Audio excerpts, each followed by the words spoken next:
A paz do Senhor, amado meu, amada minha. Já comecei a live, tive que iniciar porque a internet não estava legal, mas em nome de Jesus vamos aqui começar de novo com essa live, né? Para nós fazermos a vontade do Senhor em nossas vidas, em nome de Jesus. Creio que o Senhor já vai estar fazendo milagre em nossa vida. Que o Senhor possa, em nome de Jesus, derramar a unção, Pai. Que eu sei certeza que o Senhor vai fazer maravilha nessa noite. Pai querido, Pai amado, poderoso, meu Deus eterno, no nome poderoso de Jesus, Pai, derrama o Senhor da sua unção, seu poder sobre nossas vidas. Nos enche, Pai, com a tua presença, Pai, porque eu sei que o Senhor é capaz. Eu sei que o Senhor vai fazer milagre, Pai, não só nessa noite, mas sempre na vida de cada um. Pai querido, Pai amado, poderoso, meu Deus eterno, tome em suas mãos a minha vida, Pai, e a vida daqueles que eu amo, e da vida daqueles que vão ver essa live, Pai. Pois creio que o Senhor é capaz de fazer maravilhas, Pai, assim como o Senhor tem feito, em nome de Jesus. Amém, meu querido, meu amado, glória a Deus. Eu quero deixar aqui uma palavra, primeiramente, que se encontra no livro de Coríntios, 1 Coríntios, né? 1 Coríntios, capítulo 5, né? Nós vamos falar um pouco sobre o perdão, sobre aquilo que aconteceu em Coríntios. E o que acontece nos dias de hoje. Muitas vezes nós temos que saber lidar com as situações da vida.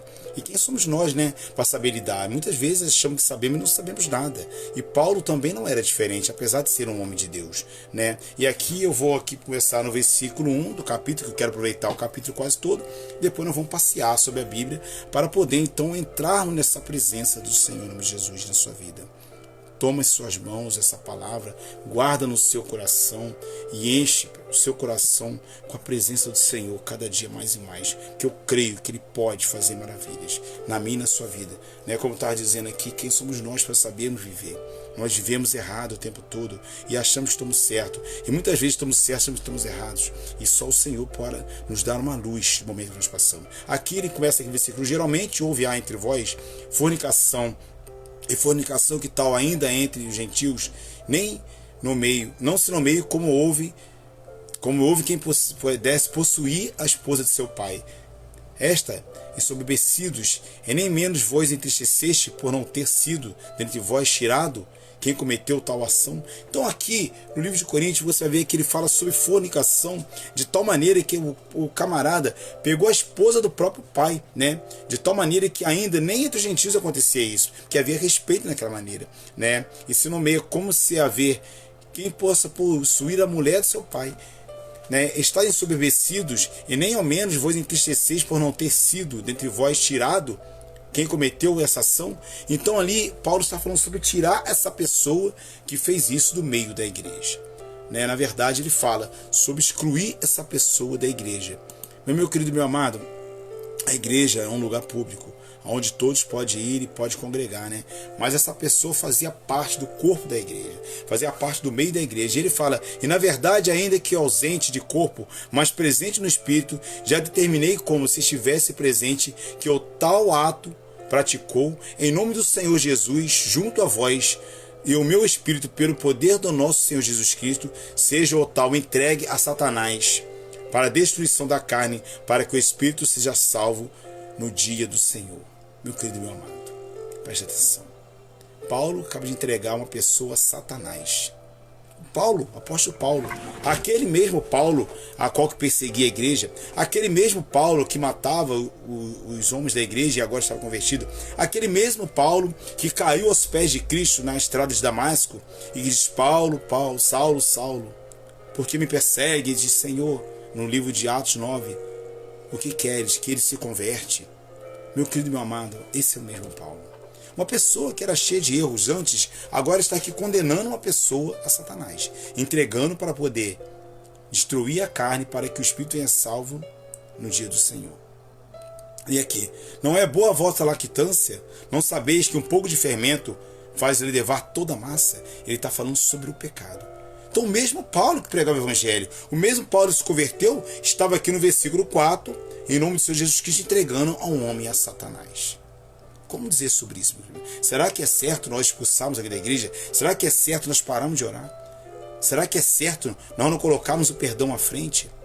Então, meu querido amado, quem somos nós para julgar? Paulo estava aqui: e limpai-vos do fermento velho, para que sejais uma nova e vossa massa, assim como estáis sem fermento, porque Cristo, nossa Páscoa, foi sacrificado por nós. Ele fala sobre o pecado. Ele fala que Cristo é a nossa Páscoa. Cristo é o pão sem fermento. Cristo é aquele que trouxe a salvação. Então, meu querido meu amado, você vai entender. Eu quero falar um pouco sobre perdão na sua e na minha vida. Né? Lembra que quando Jesus ele estava sendo ali crucificado, naquele ato tão vergonhoso que fizeram com nosso Senhor Jesus Cristo, a qual o crucificaram, ele diz: Pai, perdoa, porque não sabem o que fazem. Então, meu querido amado, e Paulo estava aqui na igreja de Corinto condenando uma pessoa, para que essa pessoa fosse entregue a Satanás, tirando da igreja. E quantos pastores, eu conheço pastor que fez isso, alguns fazem isso. Perdão, meu amado.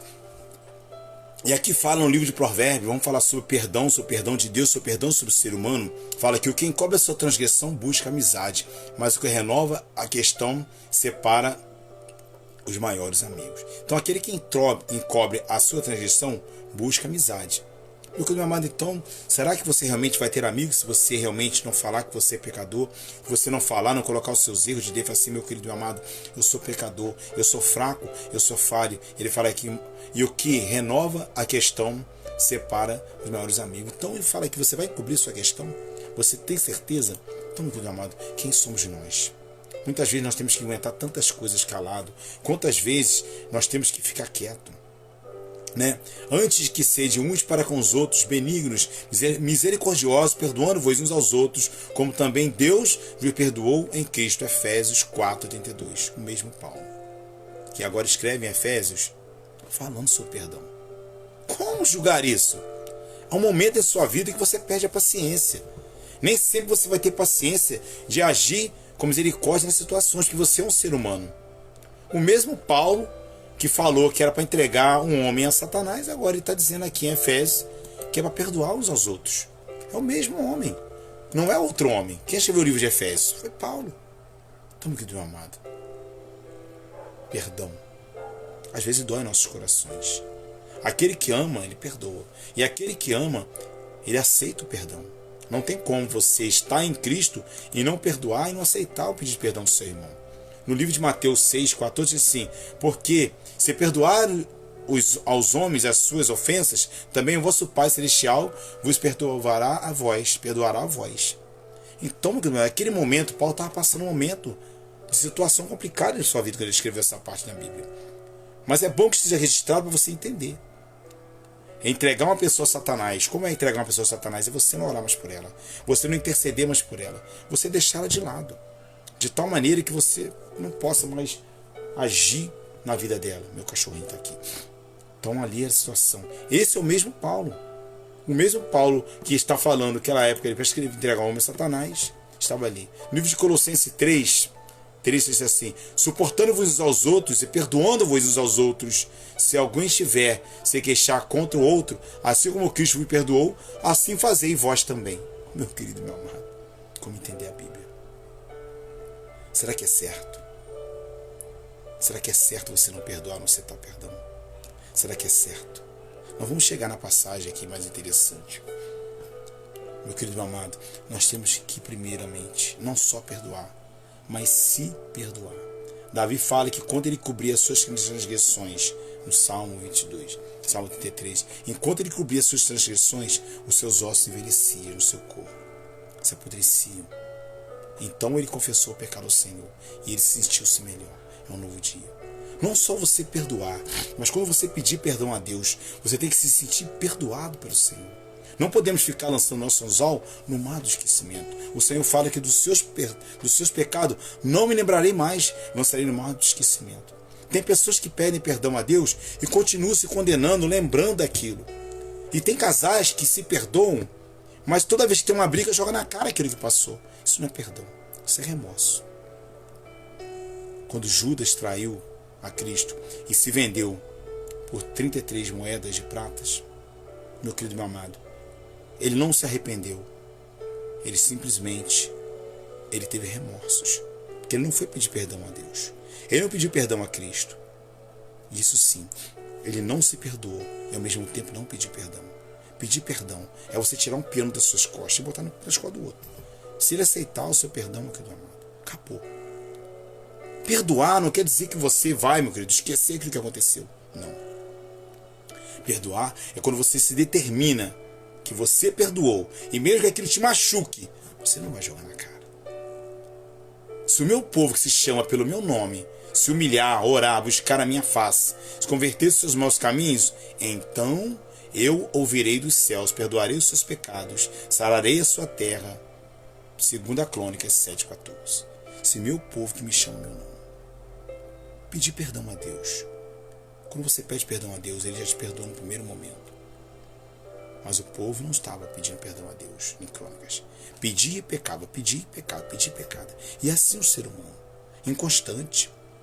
Você acha que você é perfeito? Você acha que você não erra? Erra, meu querido. Todos nós erramos. Todos nós pecamos. Todos nós só nos somos consumidos pela misericórdia do Senhor. E no livro de Lucas 7, 6, 37, diz: não julgueis, e não sereis julgados. Não condeneis, e não sereis condenados. Soltar-vos-ão. Então, meu querido amado, quando você julga, você está julgando. Você, por acaso, está tomando o lugar do diabo. Quando você não perdoa e julga aquele que errou contra você, você realmente está tomando o lugar do acusador, de Satanás. Satanás quer dizer inimigo, adversário. Não julgueis e não sereis julgados. Não condeneis e não sereis condenados. Soltai-vos e soltar-vos-ão. Então, meu querido amado, Lucas 6,37. É isso que a gente tem que entender. Nós temos que aprender que nós vamos ser magoados. As pessoas vão brigar com você, vão errar com você, e você também vai errar com as pessoas. Suportáveis uns aos outros, foi o que eu li para você há pouco tempo. Porque o amor que está no seu coração, com certeza, meu irmão, tem que ser um amor grande como o de Cristo. Isso não quer dizer que você não vai irar. Irei, mas não pequei. Você vai se irar nesse momento da sua vida. Você vai errar. Mas, meu querido amado, nós temos que buscar o caminho do perdão. Buscar o caminho do conserto. Não só com Deus, mas com nossos irmãos. No livro de Mateus 18, 21 e 22, está escrito assim: então Pedro, aproximando-se dele, no caso de Jesus, disse: Senhor, até quantas vezes pecará o meu irmão contra mim? E eu lhe perdoarei. Até 7? Ele mesmo determinou até 7, Senhor. Por que 7? 7 é o número da perfeição. Na Bíblia, 7 é o número da perfeição. Deus construiu o mundo em 7 dias. No caso, em 7, mas no 6, no 7º ele descansou. 7 é perfeição. Jesus disse: não te digo que é até 7, mas 70 vezes 7. 490 vezes? Não, meu filho, é um número infinito. Você não vai esperar ninguém errar 470 vezes contra você. 490 vezes. Então, meu querido amado, é infinito o número do perdão. Mas quem somos nós, né? Como é difícil perdoar. Como é difícil nós esquecermos. Como é difícil a gente agir com a pessoa da mesma maneira depois que ela erra com a gente. Às vezes é necessário você perdoar dentro do seu coração. Mas quando você sabe que a pessoa ela pode errar de novo, você às vezes se afasta. Continua orando por ela. Mas como é difícil você tratar uma pessoa de igual maneira quando ela já errou contigo. Marido e mulher principalmente. Meu querido amado, o perdão é divino, o perdão é de Deus. E Paulo, naquele momento, Paulo, ele estava realmente dizendo para excluir aquele irmão, para jogar aquele irmão a Satanás. E ele também fala: vocês não sabem que um pouco de fermento pode levedar toda a massa? Será qual é o maior pecado? Será que existe um pecado que não tem perdão? Existe, sim, meu querido amado. É aquele que blasfema contra o Espírito Santo. Aquele que blasfema contra o Espírito Santo é aquele que não aceita Jesus. É aquele que diz que os milagres de Jesus é atribuído a Beelzebul. Esse é o único pecado que não tem perdão. O resto, meu Deus. Ele mesmo fala: tudo que falares e disserem e fizerem contra o Filho do Homem será perdoado. Mas a blasfêmia contra o Espírito Santo, esse não tem perdão.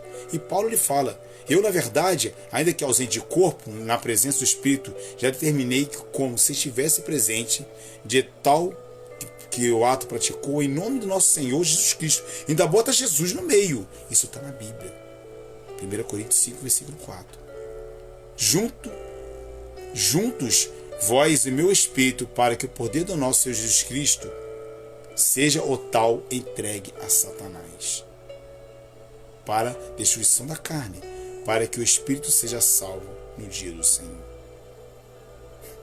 Interessante, né? Como a Bíblia nos traz essa coisa. Mas aí é interessante, meu querido amado, eu quero ler uma passagem para você aqui, rapidamente, que eu não quero ficar muito. ficar me demorando com essa live, que a live é muito grande. Assim, ó, ainda que eu falasse a língua dos homens e dos anjos, e que tivesse, se não tivesse amor, seria como metal que soa, como sino que tine. Meu querido amado, o que adianta? Ainda que tivesse o dom da profecia, reconhecesse todos os mistérios e toda a ciência, e ainda que tivesse toda a fé, de maneira que eu tal transportasse os montes e não tivesse amor, nada seria. Ainda que distribuísse toda a minha fortuna para o sustento dos pobres, ainda que entregasse o meu corpo para ser queimado e não tivesse amor, nada disso aproveitaria. O amor é sofredor, benigno. O amor não é invejoso. O amor não se trata com leviandade, não se soberbece. O amor não se porta com indecência, não busca os seus interesses, não se irrita, não suspeita o mal. Não se folga com a injustiça, mas folga com a verdade. Meu querido amado, será que a pessoa que ama, ela realmente deixa de perdoar? Paulo fala aqui, o amor tudo sofre. Tudo sofre. O amor é sofredor, tudo sofre. É benigno. O amor não é invejoso. O amor não se trata de leviandade. Não soberbece. Não se porta com indecência, não busca os seus interesses. Não se irrita, não suspeita o mal. Não foca na justiça, mas foca a verdade. Tudo sofre, tudo crê, tudo espera, tudo suporta. Esse é o amor. Será que naquele momento Paulo estava sofrendo por falta de amor? Mas Paulo fez uma viagem à Macedônia. E algo aconteceu na sua vida que mudou a sua maneira de pensar. Mudou a sua maneira de agir. Eu vou ler para você aqui o que acontece quando ele escreve a segunda carta aos Coríntios. Presta atenção, vou ler do começo para você entender. Mas deliberei isto comigo mesmo, não ir mais ter convosco em tristeza. Porque eu vos entristeço. Quem é que me alegrará, senão aquele que por mim foi conquistado? Escrevi-vos isso mesmo, para que quando lá for, não tenha tristeza da parte dos que deveriam se alegrar-se, confiando em vós todos, que a minha alegria é de todos vós. Porque muita tribulação e angústia no coração vos escrevi, com muitas lágrimas, não para vos entristeceis, mas para que conheceis o amor que abundaste e que tem. Olha só a diferença. Parece que Paulo está triste com alguma coisa. Parece que os pensamentos dele estão diferentes da primeira carta. Isso aqui está escrito no livro de 2 Coríntios, capítulo 2, versículo 1 em diante. E aqui ele vai falar algo muito interessante. Porque se alguém me contestou, não me contestou só a mim, senão em parte, para vós sobrecarregar vós todo. Basta que o tal, esta repreensão foi feita por muitos. Então ele está falando aqui que o tal, esta repreensão foi feita por muitos. Ele deu ordem para repreender a pessoa, de maneira que, pelo contrário, deveis antes perdoar, consolá-lo, porque o tal não seja de modo algum devorado e demasiadamente em tristeza. Então ele fala aqui, essa pessoa que me entristeceu, essa pessoa que me contestou, não só a mim, mas a muitos, que me deixou triste dessa maneira, seja recebida na igreja e seja perdoado, para que ele não entre numa depressão. Por isso vos rogo que confirmes para com ele o vosso amor. Interessante. É muito interessante isso. O que aconteceu na vida de Paulo? O que aconteceu na Macedônia que ele ficou dessa maneira? Eu acho que você não vou entrar nesse preceito, nem vou pesquisar isso agora. Por isso vos escrevi também para que por esta prova saber que sois obediente em tudo. É um amor, meu querido amado. Ele pensou melhor. Ele viu que aquilo que ele estava fazendo com aquela pessoa era muito duro. Talvez aquela pessoa a qual seria entregue a Satanás pudesse não suportar e entrar em depressão. Aqui eu vou continuar lendo para você. O amor, meu querido amado. O amor, ele folga com a injustiça. Talvez ele achou que ele estava sendo injusto. O amor não folga com a injustiça, mas folga com a verdade. Tudo sofre, tudo crê, tudo espera e tudo suporta. Às vezes, não vai acontecer da maneira que você quer. Nem tudo vai ser da maneira que você espera. Mas se você é uma pessoa que ama, você vai perdoar, você vai suportar. Eu sei o que eu passo. Eu sei o que eu vivo. Não sou melhor do que você em nada. eu sei o que eu vejo. E muitas vezes eu não tenho com quem contar o que eu vivo, porque vira fofoca. Às vezes nós que somos cristãos, que pregamos o evangelho, não temos quem se abrir. Se abrimos com Jesus, mas um amigo de carne, nós não temos quem possa nos abraçar. Eu quero aqui terminar essa pregação para você. O amor nunca falha, mas havendo a profecia, será aniquilada. Havendo línguas, cessarão. Havendo ciência, desaparecerá. Porque em parte conhecemos e em parte profetizamos. Mas quando vier o que é perfeito, então o que é parte será aniquilado.